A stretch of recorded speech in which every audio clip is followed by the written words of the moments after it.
que aconteceu ontem no Tribunal Superior Eleitoral é muito simples. Inventaram uma inelegibilidade imaginária para me caçar. Hoje, o sistema de corrupção, os corruptos e os seus amigos estão em festa. Gilmar Mendes está em festa. Aécio Neves está em festa. Eduardo Cunha está em festa. Beto Richa está em festa. A verdade é uma só. Eu perdi o meu mandato porque eu combati a corrupção. Hoje é um dia de festa para os corruptos e é um dia de festa para a Lula. A Lava Jato, em algum momento, despertou uma nova esperança em todos nós. A esperança de que tudo podia ser diferente. E essa esperança guiou esses parlamentares todos que vocês estão vendo aqui unidos por uma causa. A causa da justiça e a causa da liberdade. Agora, o que nós vimos com o passar do tempo foi um sistema se recolocando, se reconstruindo e se vingando. Se vingando primeiro com a anulação das condenações, com a formação da nova figura dos descondenados como Lula. E em seguida nós vimos um sistema retalhando contra quem cumpriu a lei, contra os agentes da lei, contra quem ousou combater a corrupção no Brasil. Eu fui caçado por vingança. Eu fui caçado porque eu ousei o que é mais difícil no Brasil. Enfrentar um sistema de corrupção, os corruptos mais poderosos no país, porque eu ousei me unir a tantos brasileiros que quiseram se erguer contra um sistema de corrupção em relação ao qual todos estão cansados e querem virar essa página. O presidente da República e o seu Partido dos Trabalhadores pediram a minha cassação. E eles conseguiram que 7 ministros superassem todos os pareceres e decisões unânimes anteriores e me cassaram, liderados por um ministro que já disse ao ministro Alexandre de Moraes na cerimônia de diplomação do Lula: missão dada, missão cumprida. Liderados por um ministro que, ao encontrar Lula certa vez, disse: está tudo em casa. Eles me cassaram por uma inelegibilidade imaginária.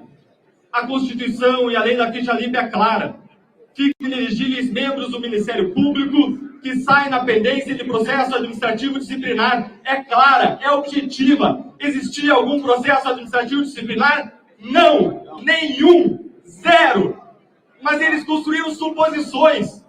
Uma primeira suposição de que reclamações poderiam se converter em algum procedimento disciplinar. Uma segunda suposição de que algum poderia gerar condenação. Uma terceira suposição de que alguma condenação poderia ser a demissão. E uma quarta suposição de que eu sabia tudo isso, como no Minority Report, em que você sabe o futuro. Agora, de modo muito contraditório, porque se eu soubesse o futuro, eu poderia antecipar esse dia e essa decisão esdrúxula contra o direito, em que eles aplicam o direito da força e não a força do direito. Me punir nesse caso é como punir alguém por um crime futuro, ou pior, é punir alguém por uma acusação que não existe, é punir alguém por uma condenação que ainda não existe. E em relação a mim, eles inverteram a presunção de inocência, que beneficia tantos corruptos com recursos infinitos, mas para quem combate a corrupção, o que vale é a presunção de culpa. Eles inverteram a presunção de inocência e transformaram em presunção de culpa, ao arrepio da lei.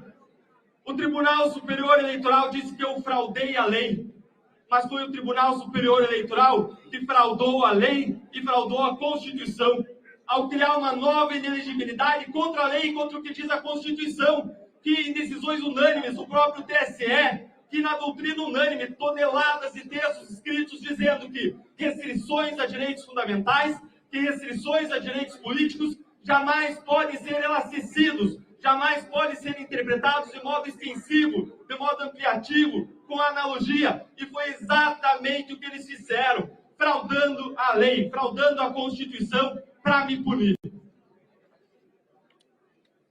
Eu perdi o mandato para evitar um suposto processo disciplinar que nunca existiu.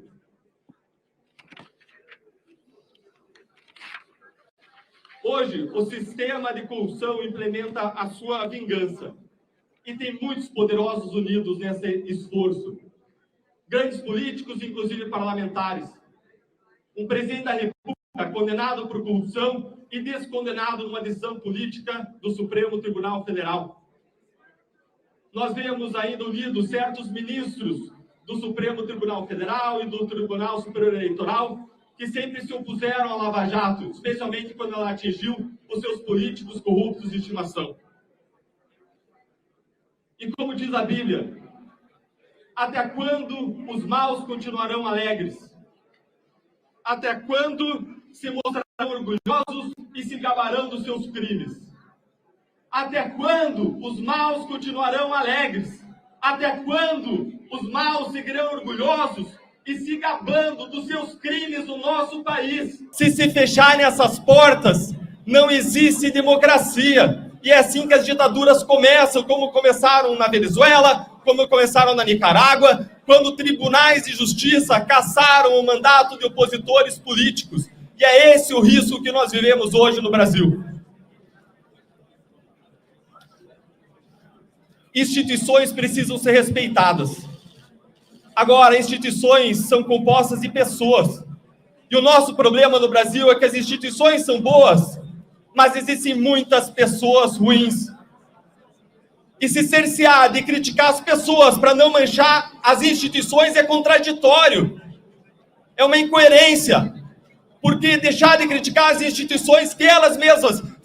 deixar de criticar as pessoas que elas mesmas corroem as instituições é enfraquecê-las, porque são elas que corroem as instituições. Nós precisamos ter a coragem, nós precisamos ter a liberdade de criticar os desmandos e as arbitrariedades dos poderosos. E se hoje eles cometem arbitrariedades comigo, com um mandato eletivo, quanto mais podem fazer com toda a sociedade brasileira, quanto mais no dia seguinte vão fazer com cada um dos adversários políticos do governo de ocasião. Desde que eu entrei no Congresso, muitas pessoas me perguntaram se eu estava gostando de estar aqui. E a minha resposta sempre foi a mesma. Eu não me pergunto se eu estou gostando. Eu me pergunto se eu estou mais próximo do meu propósito. Um soldado no campo de batalha, ele não pergunta se o seu travesseiro está macio.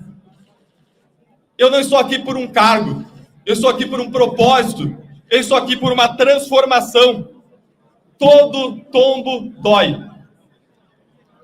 Mas eu não vou desistir. Como muitos cristãos ao longo da história, quando parecia que eles tinham tomado um tombo e que era um fim, na verdade aquilo era um novo começo. E hoje é um novo começo para a minha voz.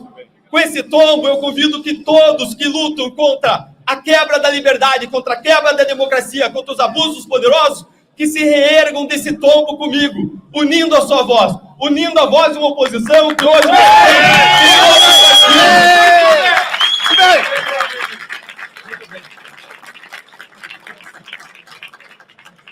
Hoje eu vi que eu atingi o meu objetivo quando um assessor do meu gabinete chegou perto de mim e disse: Deltan, eu posso perder o cargo de assessor, eu posso perder a remuneração, mas eu não vou deixar de trabalhar com você, ainda que seja de graça.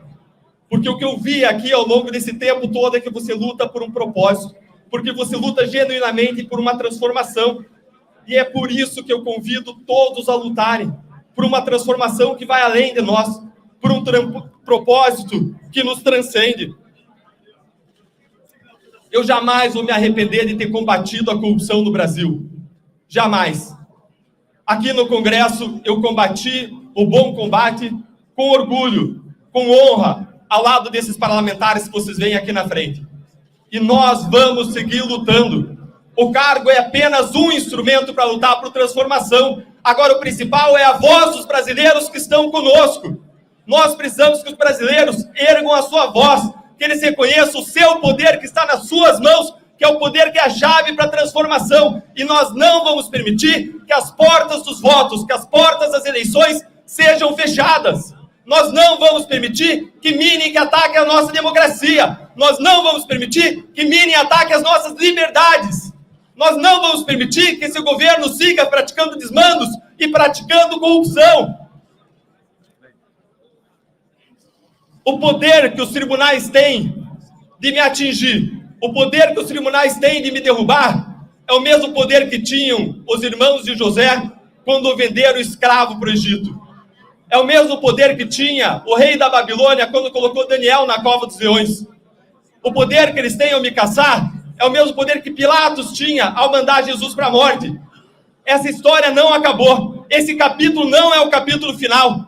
Com um tombo vem um reerguimento, e um reerguimento com vocês, com a sociedade, e com esse conjunto de parlamentares que luta unido, senadores que honram o seu cargo, deputados que lutam unidos por justiça e que lutam unidos por liberdade. Martin Luther King disse que o que mais o preocupava não era o grito dos maus, não era a crueldade dos cruéis, mas era o silêncio dos bons. E hoje eu vejo aqui parlamentares que não vão ficar silentes. Hoje eu não vejo silêncio aqui, porque nós vamos lutar por justiça e por liberdade. Muito bem, muito bem.